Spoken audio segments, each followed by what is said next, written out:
Hello guys. Hello talaga, no. Ayan guys. Isa na naman pong vlog sa araw na to. Nakakalungkot man po. Napanood ko po yung interview ni Bibi Sara na si PRRD ay naghabili na po kay Bibi Sara.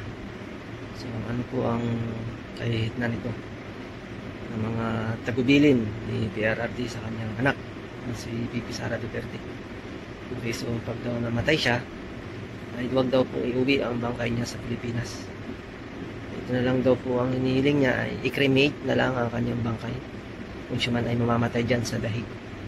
So napakasakit at saka nakakalungkot na isang dating presidente nagmahal sa ating bayan, sa ating mamamayan, sa kanyang kapwa Pilipino, na citizen ng Pilipinas, isang Pilipino ay dinala at kinidnap, dinala sa dahig at nakadetain